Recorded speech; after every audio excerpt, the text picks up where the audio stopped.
Welcome to Verge File. Support the channel by liking, commenting, and subscribing. I promise even more interesting stories. The words weren't screamed. She didn't even flinch when she said them. Just looked at me, dead in the eye, and delivered that cold, surgical sentence like it had been rehearsed. I don't have to make you happy. It wasn't in the middle of a fight. There were no raised voices. No broken glasses. No dramatic exits. It was Tuesday. We were eating takeout. And that was the moment I realized the marriage was over, even if we hadn't filed papers yet. Up until that night, I still believed we could fix it. I genuinely thought if we went to counseling, made time for each other, did the work, we could come back from the cold. We could rebuild. But her face, it didn't hold frustration. It held apathy. And apathy kills what anger never could. My name's Eric. I'm 36. Been married to Olivia for 6 years. Together for 8. No kids. But I always thought that would change once we got through the busy years. Her phrase, not mine. Olivia was the kind of woman who knew how to win a room. Blonde, confident, effortlessly stylish. The type of presence that made people adjust themselves when she walked in. I was proud of her once. Proud to be hers. But somewhere in the last 2 years, that pride turned into silence. I stopped telling jokes at dinner. She stopped asking how my day went. We became functional strangers who shared bills and Wi-Fi passwords. Every conversation was logistical. Every touch, rehearsed, if it happened at all. And yet I stayed. I kept trying. I adjusted my schedule. Read books on communication. I even suggested counseling twice. Both times she brushed it off. Said she was tired of always having to fix things. But I wasn't asking her to fix everything. Just something. So that night, when I brought up how distant things felt again, calmly, no accusations, she put her fork down and said it like she was reading a weather report. I don't have to make you happy. I didn't respond. I just sat there, replaying the line over and over, trying to hear something else in it. But that was the gift of her tone. It offered nothing. No room for doubt. No hint of remorse. And that was the shift. That's when the old version of me, the one who begged, who over-explained, who tolerated the silence, started to die. Because if my happiness wasn't her concern, then hers no longer had to be mine. And I would show her exactly what that looked like. Not with anger, not with threats, but with strategy and silence. The next morning, I woke up before her. I sat on the edge of the bed, staring at the wall like it had answers. For years, I had started each day wondering how to make her smile. Whether she noticed or not, it became a habit, anticipating her moods, picking up her slack, carrying the emotional weight of the house on my shoulders. That day I stopped. No conversation. No declarations. Just the beginning of the great retreat. She didn't notice at first. Olivia always assumed I'd bounce back. That I was too steady to shift. I guess she thought I was the kind of man who accepted whatever crumbs she threw my way because I feared losing the whole meal. She was wrong. I started by withdrawing quietly. No morning texts. No check-ins. No favors. When she came home late, I didn't ask where she was. When she forgot to cook, I made dinner for myself. When she went to bed scrolling through her phone without a word, I rolled over without trying to pull her closer. Her silence became mine. Then I changed the passwords. Netflix, Amazon, the home Wi-Fi, everything I paid for. I didn't block her, didn't confront her. I just reclaimed it. If my happiness wasn't her responsibility, why should I keep subsidizing her comfort? I didn't say a word about it. The silence did the work. 2 days later, I watched her from the kitchen as she stood in front of the smart TV, confused. I kept sipping my coffee. She turned, asked if the network was down. I said no. I just updated access. She stared at me. That was the first time in weeks she really looked at me. It wasn't anger in her eyes. It was confusion, uncertainty, like she had no idea who this man was. The man who didn't jump to fix things. The man who didn't chase her approval. That night, she tried to break the ice. She brought wine into the living room, mentioned a show she wanted to watch. I nodded, said I was heading out to the gym. She blinked. At this hour? Yeah, I said, grabbing my bag. Felt like doing something for myself. It wasn't loud. It wasn't cruel. But it landed. That's what happens when a man stops trying. The energy shifts. The dynamic flips. She starts feeling the vacuum where your effort used to be. I wasn't trying to hurt her. I was done hurting myself. She could sit in her indifference now, feel the cold weight of it. Because this time, I wasn't waiting for her to change. I was already changing myself. I didn't vanish overnight. That would have been too obvious, too emotional. Instead, I made a choice to let my silence speak for me. Every word I didn't say, every message I didn't send, every routine I broke, it was all part of a new language she'd have to learn the hard way. Olivia began to notice the distance, but at first, she misread it. Thought maybe I was sulking, waiting for her to cave, to come around and apologize. She didn't realize yet that I was past the stage of caring about apologies. I wasn't angry anymore. I was indifferent, and that scared her more than any argument ever could. That week, I started changing my patterns. I came home later, left earlier. My clothes changed too, cleaner lines, sharper fits. I got a fresh haircut, signed up for boxing 3 nights a week. And when she asked where I was going, I gave her the same vague response she always gave me. Out. She tried to keep up appearances, scheduled a dinner, said it was to reconnect. But when I showed up, I wore silence like armor. She talked about her day. I nodded. She laughed at her own stories. I didn't. She touched my hand. I didn't pull away, but I didn't hold it either. It wasn't a punishment. It was a mirror.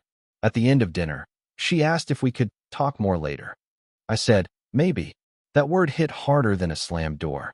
She wasn't used to me being uncertain, but I wasn't being vague. I was being honest, because I really didn't know if she still had a place in the life I was building. She tested new tactics, wore that perfume I used to love, left a bottle of wine out, lit candles. But I walked past it all, went straight to the bedroom, grabbed a book, and read until I fell asleep. The next morning, I found her in the kitchen, arms crossed. You've changed, she said. I nodded. Yeah, I have. She waited for more. An explanation. A breakdown. A fight. I gave her none of it. Because here's the thing. When a man finally detaches, it's not loud. It's surgical, cold, controlled, and irreversible. She tried to provoke a reaction, tried to measure how much of me she still owned. But the truth was, I was no longer hers to manipulate. That's what silence does. It draws a hard line where begging used to live. It was the sound of a man disappearing. And this time, she could hear it clearly. Because silence is loudest when it echoes off a woman's regret. There's a day in every man's life when he stops explaining himself, not out of anger, but out of clarity. That day came for me on a Wednesday. It was pouring outside. Gray, cold, relentless. A mirror of everything I'd been holding inside. Olivia was pacing. I could feel it before I saw it. She waited by the door as I came in, soaking wet but calm. She tried to catch my eyes. I looked past her. My silence wasn't a strategy, it was a symptom. A sign that whatever fire used to burn between us had already gone cold. I feel like I don't even know you anymore, she said. Her voice trembled slightly, like she wasn't sure if she was angry or afraid. I didn't answer. I walked past her, took off my jacket, and hung it neatly. She followed me into the kitchen. You barely speak to me. You're always out. Is there someone else? That used to be a question that would make my blood boil. Now, it didn't touch me at all. I poured myself a glass of water, took a sip, and then finally turned to her. I'm not interested in hurting you, I said quietly. But I'm not interested in saving this, either. That was the first time I said it out loud. And watching her face absorb that sentence, it was like watching glass crack under pressure. No shouting, no insults. Just wait. Real wait. She started throwing reasons at me. Excuses. Childhood trauma. Work stress. Even therapy appointments she never attended. But I stood still. Because when you stop explaining yourself, you start reclaiming your power. That night, I slept in the guest room. Not as a punishment. As a signal. She understood that more clearly than if I had screamed. She laid in our bed alone, in silence, while I drifted off somewhere between exhaustion and peace. The next morning, I packed a gym bag and left before sunrise. No note. No breakfast. Just absence. I went to a cafe after training. Sat there for 2 hours, scrolling through listings. Apartments. Lofts. Spaces that didn't echo with her voice. I found one. Small, minimal, clean. No memories. That afternoon, I called a moving company and set the date. I didn't tell her. I didn't need to. She had declared I wasn't her responsibility. And now she would see what it truly meant to not be mine. The quieter I got, the louder she became. At first, it was passive aggression, slamming cabinets, exaggerated sighs, asking questions she already knew I wouldn't answer. But when silence didn't break me, she switched tactics. She raised her voice, poked at pressure points, dragged old wounds into fresh air. "You've given up," she shouted one evening as I sat on the couch, scrolling through an apartment lease on my phone. "You don't even try to fix things." But I wasn't trying to fix anything because it wasn't broken anymore. It was done. The difference is subtle, but critical. Broken things asked to be repaired. Dead things asked to be buried. I stood up, walked to the kitchen, and began clearing dishes we hadn't even touched. That made her angrier. She accused me of emotional abandonment, of being cold, of being a ghost in my own home. She was right. But that was the point. She had built a reality where my happiness didn't matter, and now she was terrified to live in a world where hers didn't either. There's something primal about watching someone unravel when they realize their control is gone. I didn't take anything from her. I simply removed myself. That void, that silence, it wasn't cruelty. It was the natural consequence of her choices. I stopped reacting to her tears. I stopped engaging in her fights. I stopped rewarding her manipulation with attention. Instead, I filled my time with rebuilding. I read books. Real books. The kind I hadn't touched in years because I'd been too busy solving someone else's emotional puzzles. I started lifting again, trained until my muscles burned and my lungs screamed for air. Because pain in the gym made more sense than pain in my own house. I updated my wardrobe. Clean, fitted clothes. A look that said, "I'm not waiting to be saved anymore." The move-in date was 4 days away, but in my mind, I was already gone. Every moment in that house now felt like performance art. She'd try a new tactic. Anger, then nostalgia, then seduction. But I was unmoved. Because I knew something she hadn't realized yet. She had trained me to survive without her. And now, she was choking on the silence she once demanded. The morning I left, she stood in the hallway in silence, barefoot, in the same oversized hoodie she wore when she first moved in. Her eyes scanned me like she was trying to find a trace of the man who used to beg for her attention. But I had burned that version of myself to the ground. My bag was already packed. Nothing dramatic, just one duffel, the essentials. The rest would be sent for later. I didn't want furniture. I didn't want memories wrapped in dust. I wanted distance. Clean, surgical. She opened her mouth, but no words came. For once, the woman who always had a comeback, who knew how to cut with precision, was speechless. There was no final speech. No farewell. No accusations. I nodded once. Then I left. My new apartment was nothing special. Bare walls, secondhand couch, no decorations. But it was mine. It smelled like fresh paint and freedom. I remember sitting on the floor that first night, eating takeout straight from the container, with nothing but the hum of the refrigerator for company. And it was the most peace I'd felt in years. Days passed. Then a week. Then 2. She started texting again. Not angry texts, soft ones. "I miss you. Can we talk?" This feels wrong. I didn't respond. Not because I wanted to punish her, but because I didn't care anymore. That was the scariest part for her. Not hate. Not rage. Just silence. She wasn't the villain in her own story. She thought she was the prize. And when the prize gets put back on the shelf, untouched, it questions its value. Mutual friends began reaching out. "She's not doing well. She says she didn't mean it. She's seeing a therapist." But I didn't engage. I didn't need closure. I had lived the closing chapter already. Nights alone in the same bed with a woman who had emotionally checked out long before I physically walked away. Her silence had once been a weapon. Now, mine was the ending. And the quiet was finally mine. 3 weeks after I left, I saw her by accident. Or maybe she planned it. I'll never know. I was grabbing coffee near my new place when she walked in. No makeup, hair in a messy bun. That look of tired desperation.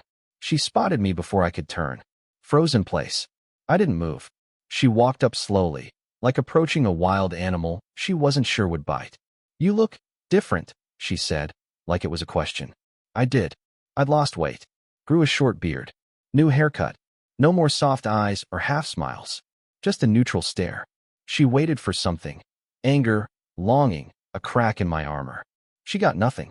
When I didn't respond, she tried again. "Can we talk?" I just said, "There's nothing left to say." And I meant it. That night, she messaged me a photo. It was us, years ago. Happy, carefree, before the cracks started showing. "I miss this version of us," she wrote.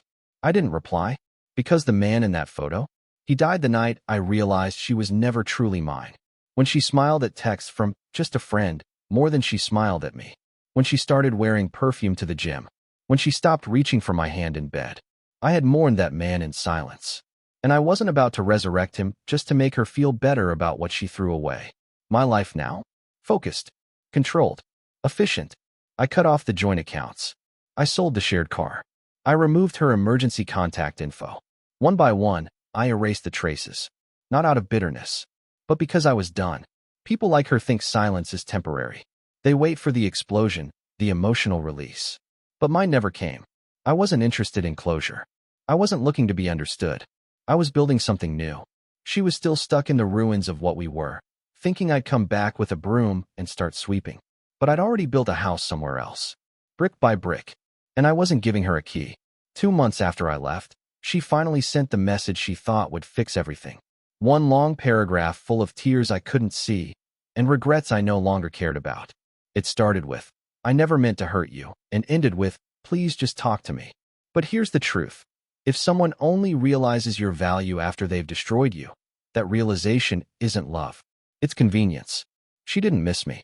She missed access to the man who'd show up, fix things, listen without being heard. The man who paid bills without asking, stayed loyal without question, and swallowed pain without speaking. That man was dead, and she was finally mourning him. I read her message once, then deleted it without replying. Because even if she wrote the perfect apology, it wouldn't undo what she did when she thought I'd never leave. Forgiveness isn't about giving someone peace.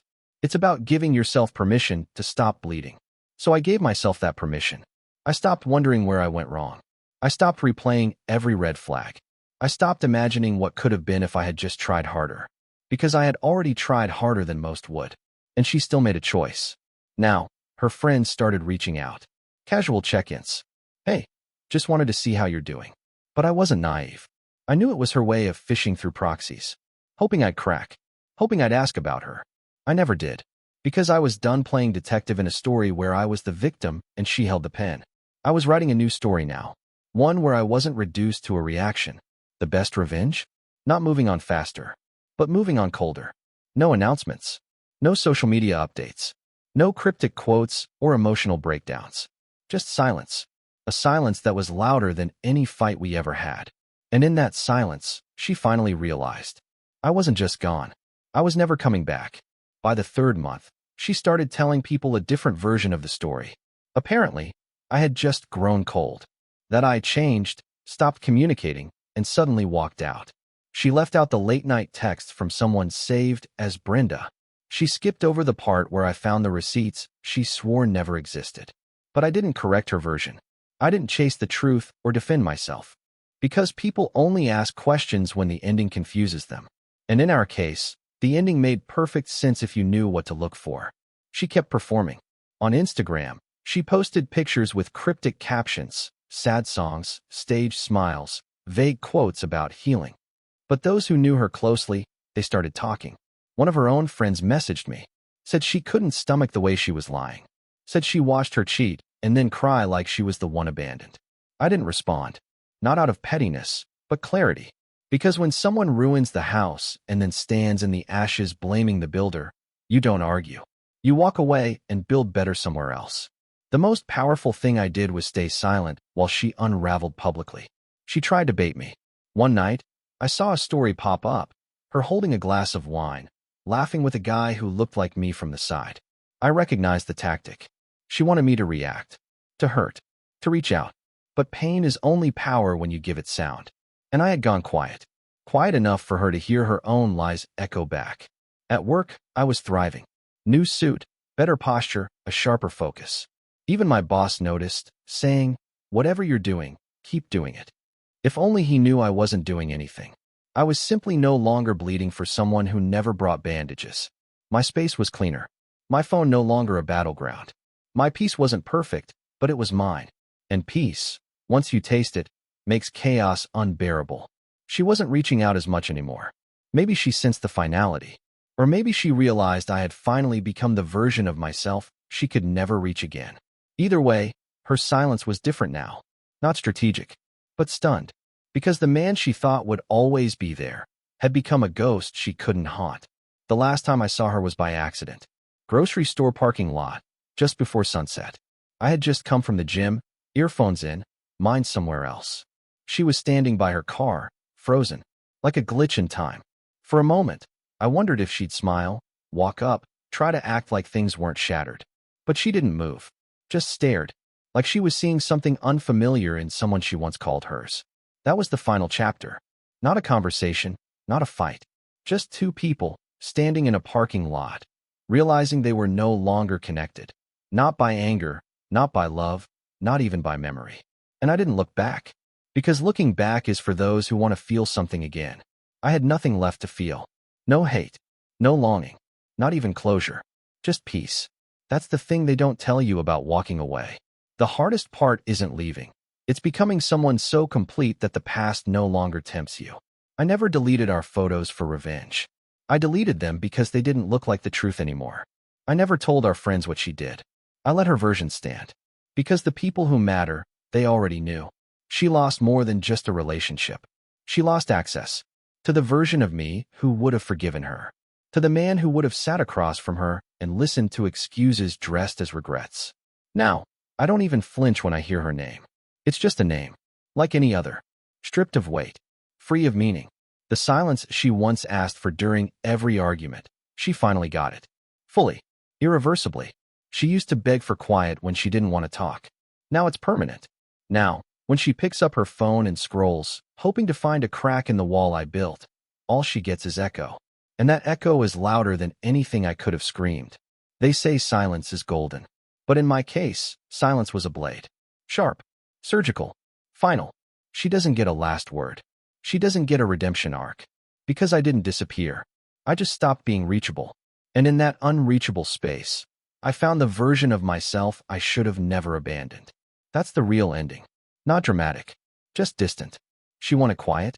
Now, in it, there's only her. Drop it in the comments. Hit subscribe. This is where we talk about what doesn't get forgiven.